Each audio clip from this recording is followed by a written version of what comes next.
Brought to you by Palvi Agrico. आता शेतीसाठी जे काही लागणार ते घरपोच मिळणार, तेही मोबाईलच्या एका क्लिकवर। राज्यात सगळीकडे थंडीची लाट आहे, मात्र स्थानिक स्वराज्य संस्थेच्या निवडणुकीमुळे वातावरण तापलेलं दिसतंय।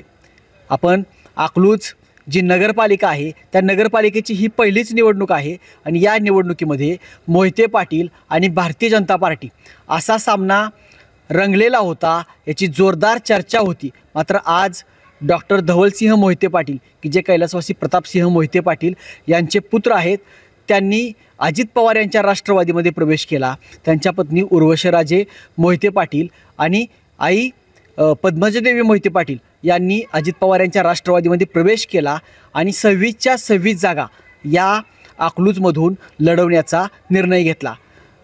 राष्ट्रवादीचे जिल्हाध्यक्ष उमेश पाटील यांनी त्यांना AB फॉर्म देखील देऊन टाकले आणि 26 जागांवरती अजित पवारांची राष्ट्रवादी अकलूज लढवणार आहे। त्यामुळं युतीमध्ये या ठिकाणी बिघाड झालेला आहे आणि भारतीय जनता पार्टीला कुठंतरी ही धोक्याची घंटा म्हटलं तर काय वावगं ठरणार नाही। नक्की अकलूजमध्ये काय घडतंय तेच आपण या व्हिडिओमध्ये पाहणार आहोत। नमस्कार, मी नितीन, तुम्ही पाहत आहात मुंबई तक। आपण जर पाहिलं तर अकलूजची जी ग्रामपंचायत होती की ज्या ग्रामपंचायतीवरती स्थापनेपासून मोहिते पाटील गटाचं वर्चस्व होतं, आता नुकतंच नगरपालिका त्या ठिकाणी निर्माण झाली आणि ही नगरपालिकेची पहिली निवडणूक आहे। आणि या निवडणुकीमध्ये मोहिते पाटील की ज्यांनी सुरुवातीला सांगितलं होतं की जे जयसिंह मोहिते पाटील आहेत त्यांनी सांगितलं होतं की आम्ही भारतीय जनता पार्टीतून रणजितसिंह मोहिते पाटील यांच्या पाठीमागं उभा राहणार। मात्र जे माजी आमदार आहेत राम सातपुते यांनी त्या ठिकाणी संपूर्ण जी भारतीय जनता पार्टी आहे याचं नेतृत्व हातात घेतलं आणि त्यातूनच मोहिते पाटील विरुद्ध भारतीय जनता पार्टी किंवा मोहिते पाटील विरुद्ध राम सातपुते अशा पद्धतीचा संघर्ष निर्माण झाला आणि त्या ठिकाणाहून मोहिते पाटलांनी आपला स्वतंत्र आघाडी करत त्या ठिकाणी निवडणूक लढवण्याचा निर्णय घेतला। मोहिते पाटलांची जय्यत तयारी सुरू आहे, त्याच समोर राम सातपुते यांनी देखील चांगल्या पद्धतीची त्या ठिकाणी मोड बांधली आहे।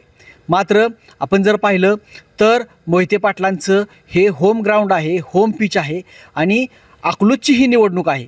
ही जर स्थानिक स्वराज्य संस्थेमध्ये जिल्हा परिषद पंचायत समितीची जर निवडणूक असती तर त्यामध्ये थोडंसं भारतीय जनता पार्टीला किंवा राम सातपुतेंना एक लढत थोडी सोपी झाली असती, कारण का स्थानिक वेगवेगळ्या ठिकाणचे जे नेते असतात त्यांचं नेतृत्व असतं। किंवा आता नुकतं आपण जर पाणीवचं उदाहरण घेतलं तर प्रकाश पाटलांनी भाजपमध्ये प्रवेश केला तर ते त्या ठिकाणी निवडून येतात। आणि अकलूजचं जर एक राजकारण पाहिलं तर मोहिते पाटील आणि मोहिते पाटील विरोधक असे एक 2 गट या ठिकाणी आहेत आणि यामध्ये प्रामुख्यानं जर आपण पाहिलं तर वर्षानुवर्ष उत्तम जानकर आणि शिवरत्न विरुद्ध प्रतापगड अशा पद्धतीचा संघर्ष या ठिकाणी पाहायला मिळाला। त्यामध्ये डॉक्टर धवलसिंह मोहिते पाटील यांनी स्थानिक समस्यांवरती अनेक वर्ष शिवरत्नच्या विरुद्ध संघर्ष केला आणि आपण पाठीमागच्या जर 2 निवडणुका पाहिल्या, खासदार रणजितसिंह नाईक निंबाळकर हे ज्यावेळेस भारतीय जनता पार्टीतून त्या ठिकाणी उभारले होते त्यावेळेस शिवरत्नवरून देखील त्यांना पाठिंबा देण्यात आला होता आणि प्रतापगडावरून म्हणजे धवलसिंह मोहिते पाटील यांनी त्यावेळेस पाठिंबा त्यांना दिला होता की जे त्यावेळेस काँग्रेसमध्ये होते। त्यानंतर राम सातपुतेंची निवडणूक झाली आणि उत्तम जानकर आणि मोहिते पाटील जवळपास 30-35 वर्षाचा संघर्ष संपवून एकत्र आले।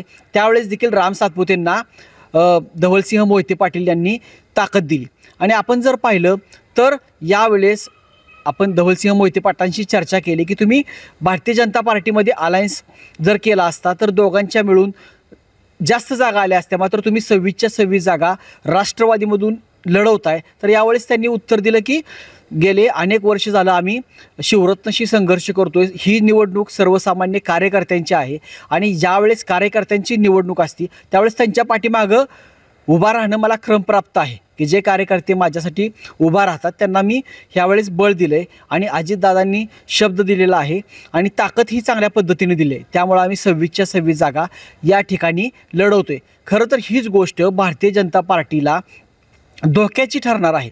आपण जर पाहिलं तर मोहिते पाटलांचा जो गट्टा आहे तो या ठिकाणी शाबूत राहताना दिसतोय. मात्र मोहिते पाटील विरोधकांच्या मताचं या ठिकाणी विभाजन होताना दिसतंय. त्यातल्या त्यात ही जर निवडणूक पाहिली तर आरोप प्रत्यारोप होत आहेत. त्यातूनच कुठं तर मोहिते पाटील अजून प्लसमध्ये जात आहेत काय असं चित्र या ठिकाणी दिसतंय.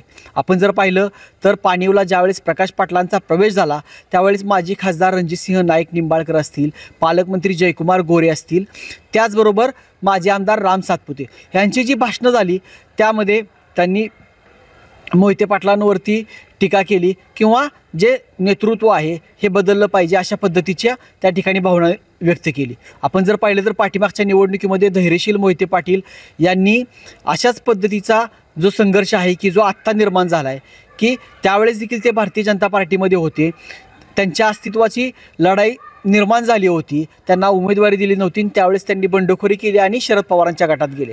आता तीच परिस्थिती आहे की मोहिते पाटील अद्यापही भाजपमध्ये आहेत. 2-3 दिवसापूर्वी रणजितसिंह मोहिते पाटील की जे आत्ताचे विधान परिषदेचे भाजपचे आमदार आहेत त्यांनी मुख्यमंत्र्यांची भेट घेतली असं देखील समजते.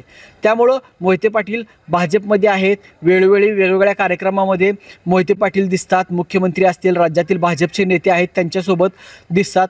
मात्र राम सातपुते आणि मोहिते पाटील असा हा संघर्ष आहे आणि यामध्ये सातपुतेंच्या पाठीमागं अकलूजची जनता राहते का मोहिते पाटलांना परत एकदा साथ देते हे पाहणं औत्सुक्याचं ठरणार आहे. त्याचबरोबर डॉक्टर धवलसिंह मोहिते पाटील यांनी हा जो पॅनल लावलेला आहे ह्याचा फटका कुणाला बसतोय, त्यांचे किती जागा निवडून येत आहेत आणि कुणाचा अलायन्स बरोबर होतोय हे येणाऱ्या काळामध्ये समजेल. आणि एकंदरीत जर आपण पाहिलं तर या निवडणुकीमध्ये ही जी निवडणूक आहे ही मोहिते पाटलांच्या पुन्हा एकदा म्हणजे लोकसभेच्या निवडणुकीनंतर पुन्हा एकदा अस्तित्वाची निवडणूक आहे आणि पालकमंत्री जयकुमार गोरे आणि माजी आमदार राम सातपुते यांच्या ही प्रतिष्ठेची निवडणूक आहे. या निवडणुकीमध्ये जर राम सातपुतेचा पराभव झाला तर हा त्यांचा तिसरा पराभव असेल आणि ही पराभवाची त्यांची हायट्रिक ठरेल. आणि जर ते निवडून आले तर अकलूजच्या इतिहासामध्ये जी नगरपालिका पहिल्यांदा आहे त्यावरती भारतीय जनता पार्टीचा आणि राम सातपुतेंचा नगराध्यक्ष त्या ठिकाणी येईल. आणि दुसरी एक त्यामध्ये शक्यता आहे की मोहिते पाटलांची जी आघाडी आहे ती देखील आघाडी उद्या भारतीय जनता पार्टीला सपोर्ट करून भारतीय जनता पार्टीचाच त्या ठिकाणी नगराध्यक्ष आणेल. म्हणजे जीत बी मेरी आणि पड बी मेरी अशा पद्धतीचं भारतीय जनता पार्टीचं त्या ठिकाणी गणित दिसतंय. मात्र राम सातपुते आणि मोहिते पाटील यांच्या अस्तित्वाची आणि प्रतिष्ठेची ही लढाई आहे. आता येणाऱ्या काळामध्ये कोण कुणाबरोबर जातं आहे, काय राजकीय घडामोडी घडतात हे आपण वेळोवेळी जाणून घेणार आहोत. स्थानिक लोकांचे तिथले ग्राउंड रिपोर्ट आहेत ते देखील जाणून घेणार आहोत. तुम्ही जर आमचं मुंबई तक चॅनल सबस्क्राईब केलं नसेल तर आजच सबस्क्राईब करा आणि तुम्हाला या अकलूजच्या निवडणुकीबद्दल काय वाटतंय ते कमेंट करून सांगा. धन्यवाद.